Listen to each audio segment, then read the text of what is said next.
Aussi cruelle soit-elle, la mort reste une réalité de la vie. Une réalité par laquelle nous passons tous et qui nous rappelle constamment qu'on est pèlerin sur cette terre des hommes.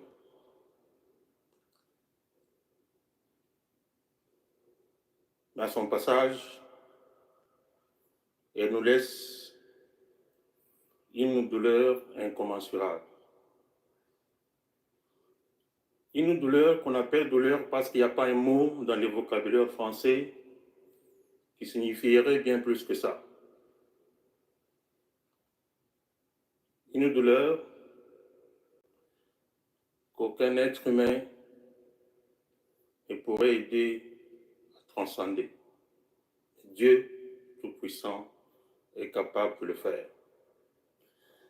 Une douleur qu'on pourra gérer au fil du temps, si pas toute la vie, avec l'appui et les concours de tous. C'est ainsi que je m'en vais remercier d'abord tous ceux qui ont répondu au premier appel qui avait été lancé pour retrouver Alexandra lorsqu'on ne recevait plus de ses nouvelles. Un élan de solidarité s'est déclenché à travers la planète entière. Ici au Canada, le noyau s'est formé à Trois-Rivières avec des étudiants, avec ses sœurs, avec les proches, mais ça s'est tout de suite intensifié à toute la communauté congolaise, à toutes les communautés africaines d'ici et d'ailleurs, mais aussi aux autochtones du Canada.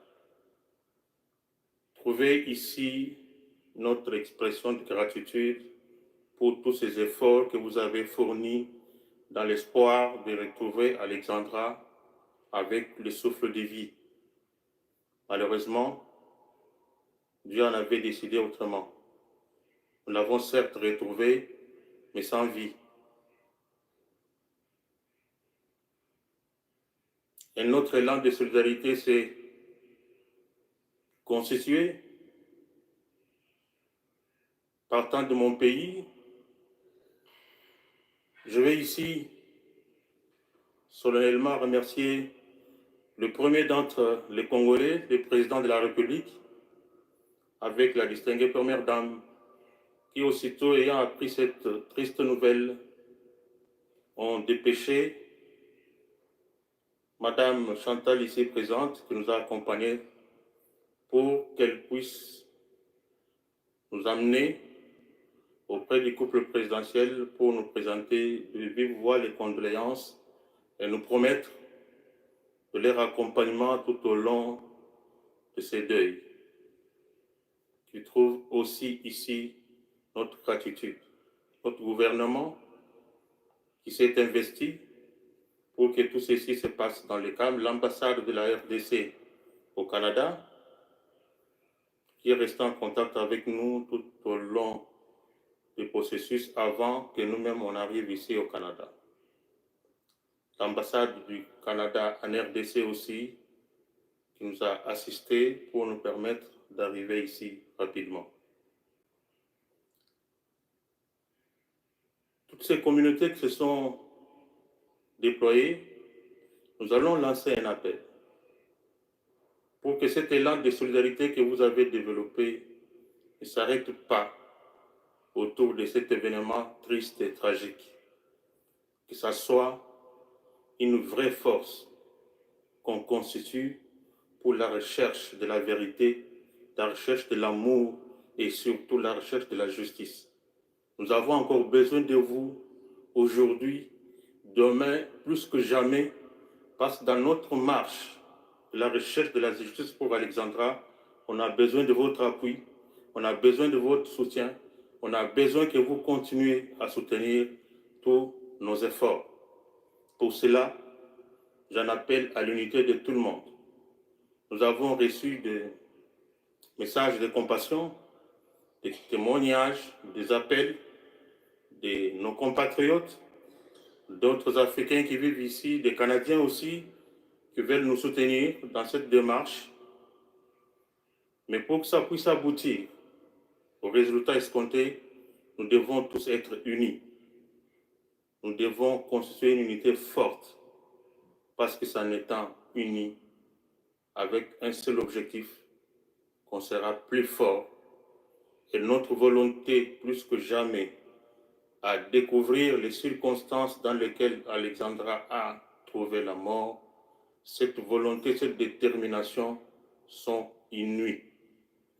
Dieu est amour, l'amour c'est la justice. La Bible nous dit, il est bon que le malheur arrive. Le malheur à la personne par qui cela arrive. Il nous faut trouver de la justice pour la paix des cœurs, pour prévenir à ce que ceci n'arrive plus à d'autres parents, à d'autres enfants.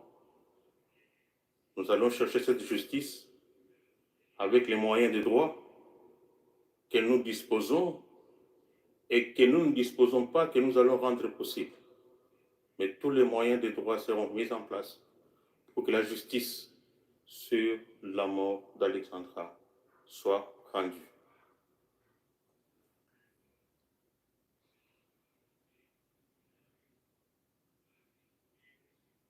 Je vais remercier tous ceux qui ont contribué à l'organisation de la manifestation d'aujourd'hui, les prêtres.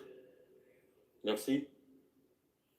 Merci pour la prédication que nous avons écoutée tout à l'heure, qui nous a beaucoup fortifié. Monsieur Avéric, particulièrement, pour tout ce que vous avez eu à faire et que vous continuez à faire dans la communauté. Parce que vous êtes parmi, si pas l'acteur principal de la réalisation de l'arrivée d'Alexandra et ses sœurs dans ce pays. Que Dieu vous bénisse. Merci beaucoup pour ces efforts. On ne va pas les oublier. On va forcément faire en sorte que le rêve d'Alexandra se matérialise parce qu'elle n'est pas partie. Sa dernière réflexion que j'ai répétée devant les étudiants le dimanche dernier, qu'on a trouvé dans son bloc-notes, qu'on appelle communément carnet intime, il avait écrit « L'enfer et la mort n'existent pas. L'enfer, c'est l'absence de Dieu dans votre vie. Si vous ne cherchez pas Dieu, que vous vivez sans recourir à la volonté de Dieu, supposez que vous êtes déjà en enfer. » Il appelait les jeunes à vivre constamment avec Dieu dans leur vie. Et pour elle, dans sa réflexion, la mort n'existe pas non plus. La mort, c'est juste la disparition de cette chair et la renaissance d'une nouvelle vie auprès du Seigneur. Elle avait ses rêves. Ses rêves de s'acheter une maison au Canada, ses rêves de s'acheter une voiture de couleur blanche ou noire. On va faire en sorte que ces rêves se pérennisent et se réalisent parce que, plus que jamais, sa maman est déterminée à matérialiser et immortaliser ses rêves. Merci.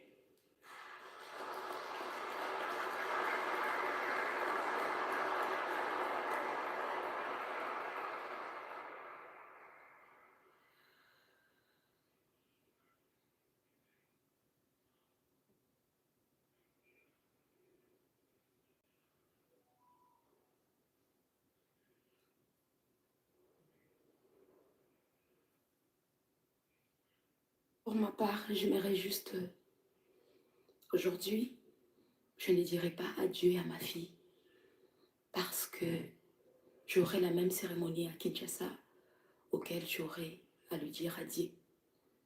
Donc là, pour ma fille, je lui dirai, continue de demeurer, d'être aux côtés du Seigneur. Personnellement, là, devant vous, je vous dis merci. le merci que j'ai dans mon cœur, la reconnaissance que je ressens envers vous tous. Vous êtes mobilisés pour retrouver mon bébé en vie. Mais malheureusement, le Seigneur en a décidé autrement. Et je passerai un message un peu rapide parce que je ne me sens pas très en forme. Je demanderai aux étudiants ou aux parents, à qui que ce soit, vous qui restez des mois ou des semaines à ne pas chercher vos enfants ou à ne pas contacter les parents, arrêtez cela. Non, je suis en froid, non, c'est comme ça qu'on marche avec papa ou avec maman. Arrêtez cela. Renouez toujours vos relations. Moi encore, j'avais une très bonne relation avec ma fille. Et voilà pourquoi j'ai même su qu'elle n'était pas à l'appel aussi rapidement. Mais le Seigneur en a décidé autrement. Mais ce qui m'est arrivé, je ne souhaiterais pas à un parent qui puisse vivre, à une mère en ce moment, qui puisse ressentir, vivre ce que je vis, moi. Donc je demanderai aux parents comme aux enfants, aux étudiants, je ne sais pas, voilà, restez en contact. Écrivez-vous à tout moment, même si vous n'avez rien de grave à dire. Parlez-vous, dites où vous partez. Communiquez encore plus. Parce qu'Alexandra, elle communiquait. C'est pourquoi j'ai compris qu'elle n'était pas à l'appel. Mais je retiens que c'est la volonté de Dieu qui en a décidé autrement, que ma fille, qu'on ne puisse pas la retrouver en vie. Et pour cela, Alexandra avait l'habitude de me parler un peu de sa vie estudiantine, de comment est-ce qu'elle vivait, de comment est-ce qu'elle voyait, comment est-ce que ça se passait au campus et un peu partout. Elle avait l'habitude de me dire qu'elle avait beaucoup de chance, elle, mais qu'il y avait beaucoup d'autres étudiants, peu importe, qui n'avaient pas la même chance qu'elle. Souvent, je vais vous dire sincèrement, c'est pas quelque chose, quand elle le disait, je le prenais au premier degré. Non, je suis passée à autre chose. Mais c'était tellement une personne qui avait du cœur et à chaque fois, elle avait l'habitude de le répéter. Malheureusement pour moi, aujourd'hui, ma fille n'est plus là. Et c'est là que ça résonne bien dans mon esprit. Et j'aimerais mon souhait, comme je dis, immortaliser le nom d'Alexandra et réaliser. Je pense que le message était aide les autres frères, mes frères ou mes sœurs qui n'ont peut-être pas la même chance que moi. Je ne sais pas. Ça sera par une bourse, ça sera par une fondation, ça sera par quoi?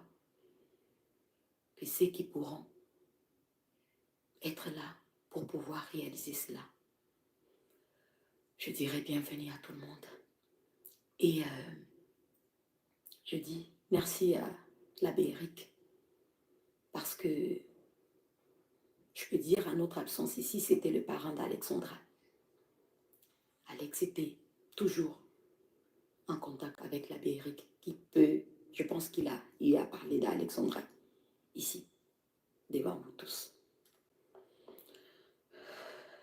Au fond de moi, sincèrement, oui, je vois que là, c'est ma fille qui est là. Oui, j'ai vu son corps. Mais pour le moment, tel que je dis, je ne dirai pas encore adieu à ma fille. La justice n'est pas encore réellement faite pour que je puisse dire adieu à ma fille comme il se doit, comme il le faut. Je prends mon mal en patience.